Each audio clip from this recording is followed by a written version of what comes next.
My name is Marlena, and I'm 53 years old. For 31 years, I've been the woman who said yes. Yes to covering grocery bills when my husband's business investments fell through. Yes to hosting every Thanksgiving while my sister showed up empty-handed. Yes to being the dependable daughter, the understanding wife, the aunt who always had $20 to slip into a birthday card. I'm sharing this now because 3 months ago, I discovered that my entire family had been playing a game I didn't even know existed, and I was always meant to lose. It started with the car. My 2019 CR-V pearl white, leather seats, that new car smell that had finally faded into something comfortable and mine. I'd saved for 2 years to buy it outright, no payments, just freedom. I worked overtime at the medical billing office, skipped lunches, drove my old Camry until the transmission was held together by prayers and duct tape. That Honda represented something I'd never really had before, something that was entirely mine, earned by my own hands. Not a gift with strings attached or a hand-me-down with someone else's memories baked into the upholstery. I came home from my shift on a Thursday evening in late August. Arms full of groceries, my back aching in that specific way that means you've been sitting in a desk chair designed by someone who's never actually had a body. The driveway was empty. I figured my husband, Dennis, had taken it to get gas. He did that sometimes, used my car because his truck was too thirsty for quick errands, he'd say. I didn't love it, but marriage is compromise, right? That's what my mother always told me. Compromise. Bend. Be understanding. Dennis was in the living room, beer in hand, watching a game I couldn't name. He had that look on his face, the one that meant he'd done something and was waiting to see if I'd notice. 47 years old and he still had the emotional transparency of a kid who'd broken a lamp. Where's my car? I asked, setting the groceries on the counter. He didn't look at me. Ma needed it. I waited for the rest of the sentence. It didn't come. What do you mean, Ma needed it? Her Buick finally died. She's been talking about it for months. I told her she could have the Honda. The words didn't land right away. They hung in the air like smoke, and I kept trying to wave them away, to reshape them into something that made sense. You told her she could have my car. It's just a car, Marlena. Just a car. I felt something crack inside my chest, something that had been holding for decades. That's my car, Dennis. I bought it. My name is on the title. He finally looked at me, irritated, like I was being unreasonable. You've got your Camry. The Camry doesn't run. You know it doesn't run. So we'll fix it. With what money? He turned back to the television. You always figure it out. And there it was. The truth we'd been dancing around for our entire marriage. I always figured it out. I always made it work. I was the fallback, the safety net, the woman who could stretch $1 until it screamed. Dennis worked construction when the work was there, which was often enough to look employed but never consistent enough to actually rely on. His mother, Patricia, had spent her entire life making excuses for him, her baby boy, her youngest, her favorite. And now he'd given her my car like it was his to give. I called Patricia that night. She answered on the 4th ring, breathless. Marlena, honey, thank you so much. Dennis told me you insisted I take the Honda. I was just so touched. You've always been so generous. I insisted. The lie was so casual, so practiced. Patricia, that's not. I know you and Dennis will be just fine sharing the truck. You're such a good wife. My David was never blessed with someone so understanding. David. Her first husband, dead 23 years, elevated to sainthood through selective memory. I wanted to scream. Instead, I said, I need the car back. Silence. Then, in a voice that could freeze bourbon, I already signed the title transfer. Dennis brought all the paperwork. It's done, sweetheart. The paperwork. He'd forged my signature. He had to have. I felt dizzy. I never signed anything. Well, I have the notarized documents right here. Perhaps you forgot?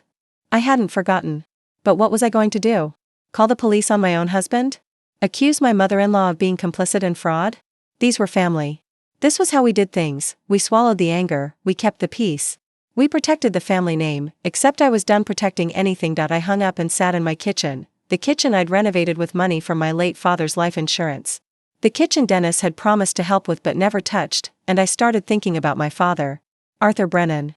He'd been a quiet man, an accountant who wore the same 3 ties on rotation and kept his own counsel. He died 6 years ago, 3 months after my mother, like he'd just been waiting for permission to go. Before he died, he'd asked me to come to his hospital room alone. Marlena, he'd said. His voice papery and thin, I need you to know something about your college fund.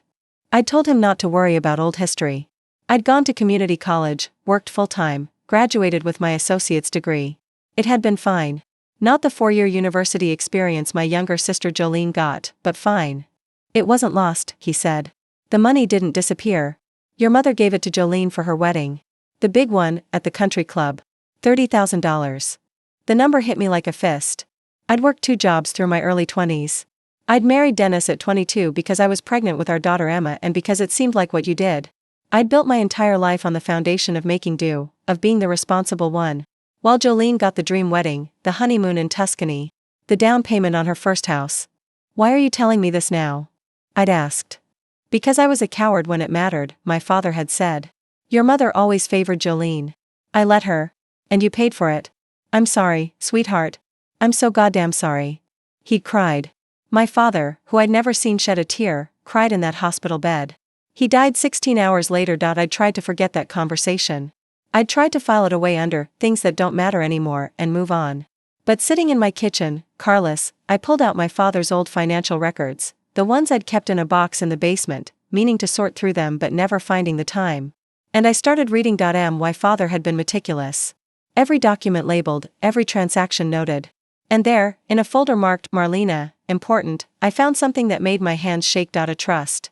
He'd set up a trust in my name 10 years before he died, funded with stocks and bonds I knew nothing about. Not a huge fortune, my father wasn't a wealthy man, but substantial. $230,000. Growing quietly while I worked. Overtime to pay off Emma's student loans and covered Dennis's truck payments and hosted family dinners on my dime. There was a letter paper clipped to the front page. Marlena, if you're reading this, I'm gone. This money is yours and yours alone. I set it up so that only you can access it, and so that if anyone tries to claim you're incompetent or unfit to manage it, there are 3 lawyers who will fight them. I learned too late that your mother used your college fund to buy Jolene's love. I won't let that happen again. This is your escape hatch. Use it when you're ready. Use it when you're brave enough. I'm sorry I wasn't. Love, Dad. I sat on the basement floor and cried until my ribs hurt. My father had seen me. Had known I was drowning. Had thrown me a life raft and trusted I'd grab it when the water got too high. The water was over my head now. I didn't tell Dennis about the trust. I didn't tell anyone. Instead, I started watching. Really watching. And what I saw broke my heart and freed me at the same time. Dennis's mother called him every day. Every single day. And he dropped everything. When Patricia needed her gutters cleaned, Dennis was there. When she wanted her garage organized, Dennis spent his Saturday there. When she complained about her cable bill, Dennis drove 40 minutes to argue with the cable company on her behalf.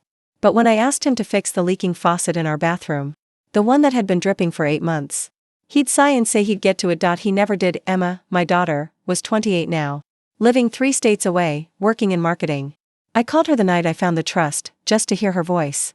We talked about her job, her apartment, her new boyfriend. Then, carefully, I asked, did Dad ever help you with your student loans? What? No. You paid those, Mom. All of them. I know. I just wondered if he'd ever offered. A pause. Mom, he told me you wanted to. He said it was your priority because you never got to finish college yourself. He said it made you happy to do it. I closed my eyes. Yeah, it did. After we hung up, I looked at the numbers. I'd paid $43,000 of Emma's student loans. Money I'd scraped together from overtime, from skipped vacations, from saying no to the things I wanted. Meanwhile, Dennis had taken out a $12,000 loan for a fishing boat 3 years ago.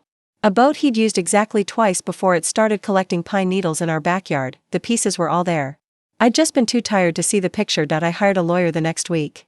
Not to file for divorce, not yet, but to protect the trust and to quietly separate my finances. I opened a new bank account. I rerouted my direct deposit. I started documenting everything, every time Dennis used our joint account for his mother's expenses. Every time Patricia called demanding something. Every time he chose her over basic household repairs. Then I waited. Patricia's birthday was in late October. Dennis asked me 2 days before what we were getting her. I figured you'd handle it, he said. I'm not getting her anything, I said. He stared at me like I'd spoken in tongues. What? She has my car, that's her gift. Marlena, don't be petty. I'm not being petty, Dennis, I'm being honest. She has something worth $18,000. She's covered. The argument that followed was nuclear. He called me selfish, ungrateful, jealous of his mother. He said I'd always resented Patricia, that I'd never appreciated how hard she'd worked to raise him. He said I was punishing him for being a good son.